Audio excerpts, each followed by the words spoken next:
এই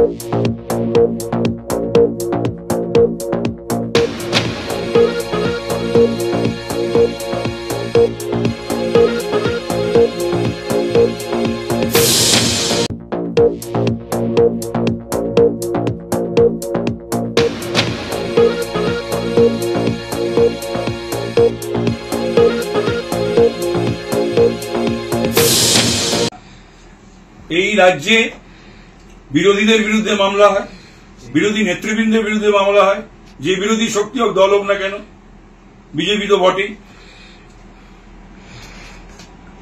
high court supreme কোর্টের justice Ashok গাঙ্গুলির বিরুদ্ধে মামলা হয়, রাজ্যপালের বিরুদ্ধে মামলা হয়, এবার সাধু সন্ত ত্যাগী মহারাজদের বিরুদ্ধে মামলা হচ্ছে।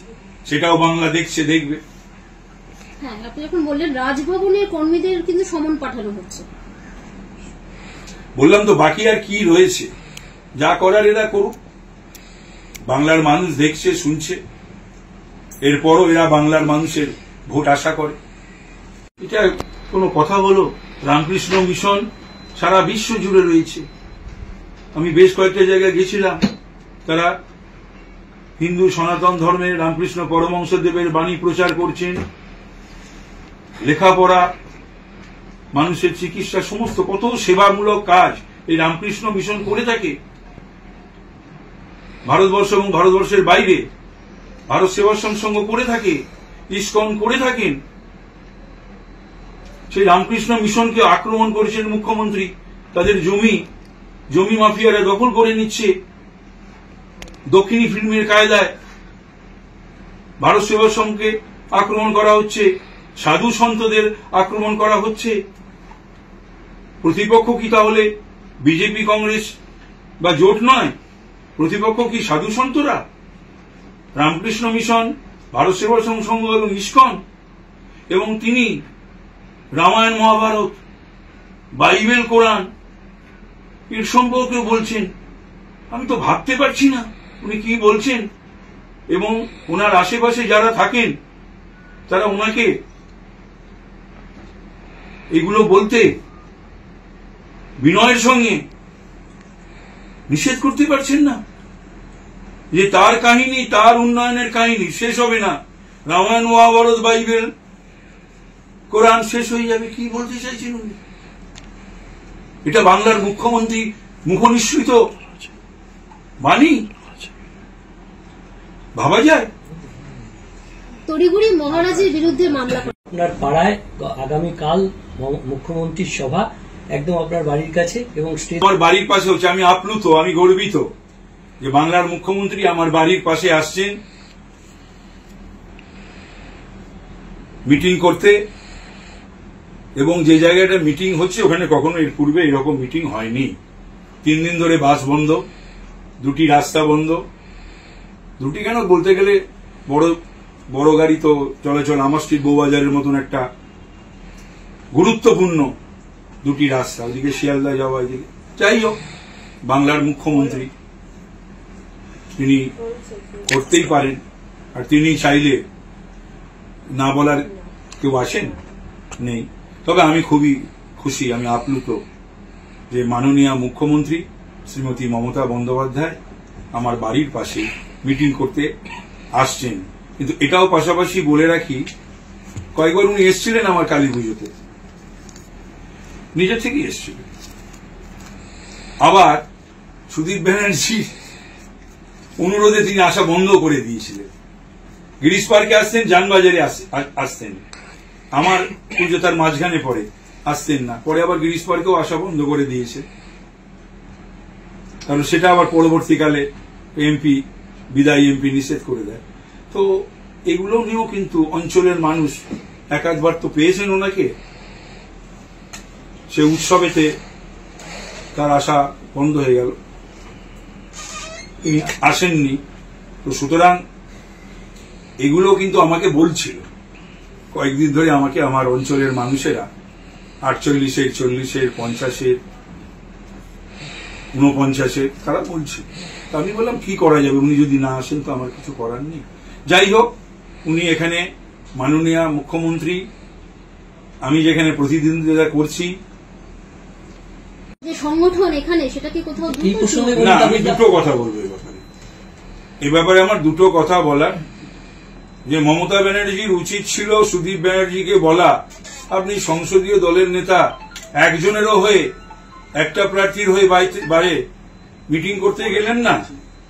জাতীয় নেতা আপনি, এরকম বলেন কত বড় বড় কথা, যে মমতাকে আমার কথা শুনতে হয়, আমাকেও মমতার কথা শুনতে হয়, মমতার পরে আমি। আর মমতা ব্যানার্জিকে বলবো আপনি তিনটে কেন, আপনি আরো করুন, আমার তাতে কোনো আপত্তি নেই। কিন্তু উত্তর কলকাতার মানুষের, ভোটারদের, বাসিন্দাদের বক্তব্য হলো যে আপনি উত্তর কলকাতাকে কি দিয়েছেন? 3 বারের মেয়র, একটা মেয়র দিয়েছেন নাকি? উত্তর কলকাতার এত কাউন্সিলরের মধ্যে মেয়র হওয়ার মতন ক্ষমতা কারু ছিল না? ফিরহাদ হাকিমের থেকে ভালো কোন কাউন্সিলর কেউ নেই মেয়র হওয়ার মতন? 3 বারে দেয়নি, 3 বার মেয়র দেয়নি, চেয়ারম্যানও দেয়নি, 3 বারের চেয়ারম্যানও দক্ষিণ কলকাতা। সুতরাং আপনি দক্ষিণ কলকাতাকে বেশি ভালোবাসেন এবং উত্তর কলকাতাকে আপনি উপেক্ষা করেছেন। যদি তা না হয়, 2টো মন্ত্রী ছিল, সাধন পান্ডে কবে মারা গেছে, আজও একটা মন্ত্রী তো নিয়োগ হলো না। আর ওখানে 1 ডজন মন্ত্রী, প্রায় পাড়ায় পাড়ায়, কেন্দ্রে কেন্দ্রে মন্ত্রী। এইগুলো কিন্তু প্রশ্ন উত্তর কলকাতা করছে। প্রধানমন্ত্রী কলকাতাকে সাউথ ইস্ট এশিয়ার হাব করতে চায়, বিজিবিএস আপনি করলেন কয়েকবার, কিন্তু আপনি কলকাতাকে বিজনেস হাব করার কথা, সাউথ ইস্ট এশিয়ার বা বিশ্বের অন্যতম আন্তর্জাতিক একটা বিজনেস হাব করার কথা আপনি ভাবেননি। আপনি এখন আমাদের একটা মন্ত্রী ডক্টর শশী পাজা, তাকে আপনি শিল্প দিয়েছেন, শিল্প সম্বন্ধে তার কোন নাক গলানোর অধিকার আছে? আপনি স্পেনে গিয়েছিলেন, কত মানুষকে নিয়ে গেছিলেন, সাংবাদিক, বিজনেসম্যান,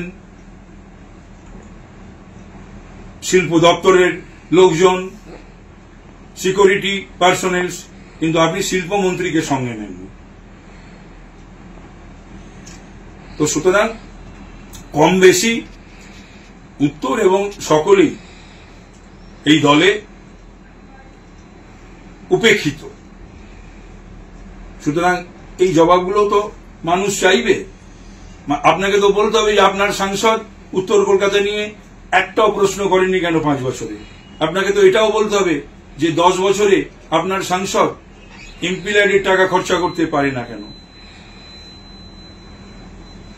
পারফরমেন্স কি তার? বাংলার বঞ্চনা নিয়ে আপনি চিৎকার করেন, বলেন। সুদীপ ব্যানার্জি তো বাংলার বঞ্চনা নিয়ে একবারও কোনো প্রশ্ন করেনি পার্লামেন্টে। সেই কথাগুলো মানুষ কিন্তু জানতে চাইবে। সম্ভবত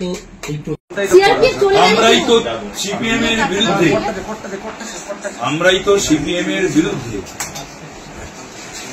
সিপিএম ক্ষমতায় আসার 77 সালের পর থেকে যে কটা ইলেকশন হয়েছে, প্রতিটি ইলেকশনে আমরা হিংসার বিরুদ্ধে আমরা আন্দোলন করেছি, মিছিল করেছি, মিটিং করেছি,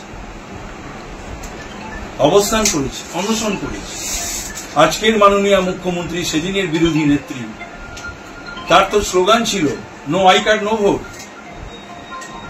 আর 2 হাতে কাজ চাই। তারই জন্য তো 13টা তরতাজা প্রাণ কলকাতা রাজপথে রক্তাক্ত করে তারা জীবন দিয়েছিল। তো আজকে এই হিংসা কেন? জনপ্রিয় সরকার, জনপ্রিয় নেত্রী, এত কাজ হয়েছে, উন্নয়ন হয়েছে, এবং এই জনপ্রিয় জাতীয় নেতা এখানে প্রার্থী, সেখানে হিংসা কেন? এটা আমারও প্রশ্ন, এটা আপনাদেরও প্রশ্ন, এটা সাধারণ মানুষের প্রশ্ন, এটা সকল বিরোধী দল, বিজেপি সহ সকলেই প্রশ্ন, প্রার্থী হিসাবে আমাকে সকলেই প্রশ্ন করছে। এমনকি যারা তৃণমূলের সমর্থক, তৃণমূলকে ভোট দিতেন, তারাও আমাকে এই প্রশ্ন করেছে যখন আমি ডোর টু ডোর করছি, মহল্লা টু মহল্লা করছি, বস্তি টু বস্তি করছি। এই আজকেও যে গ্রামগুলোয় করে এলাম, কি কষ্টের, কি দুঃখের, কি বেদনা। একটা মহিলা মেরে পা ভেঙে দিয়েছিল, কত মেরেছে, কত ধরেছে, ঘর বাড়ি তো ধুলিস্যাৎ করে দিয়েছে, একটা মহিলা মেরে পা ভেঙে দিয়েছে। যাই হোক, তো অত্যাচারের পরিণাম বাংলা হবে ভিয়েতনাম, এই স্লোগান শুনতে শুনতে তো বড় হয়েছিলাম।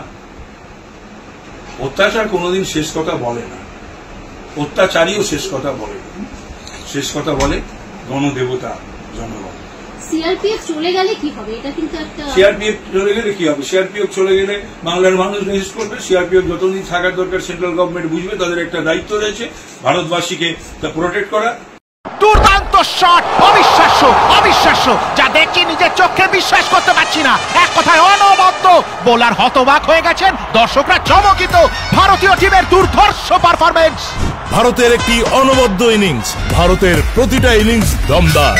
আরো একবার মোদী সরকার।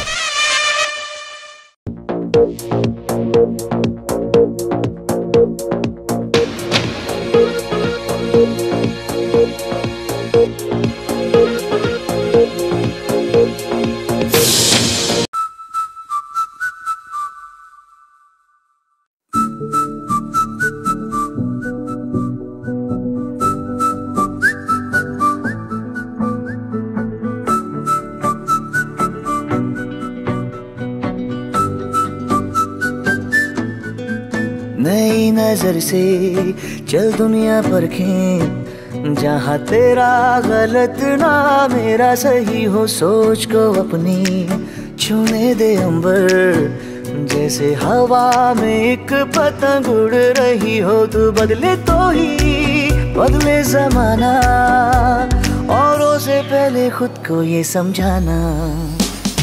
92.7 Big FM, तुम बदल के तो देखो। 92.7 Big FM, तुम बदल के तो देखो। 92.7 Big FM, तुम बदल के तो देखो।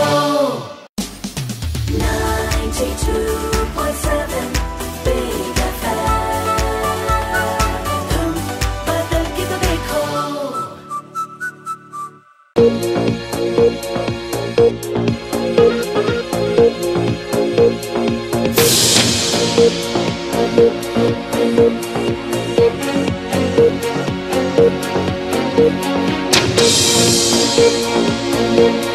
Thank you.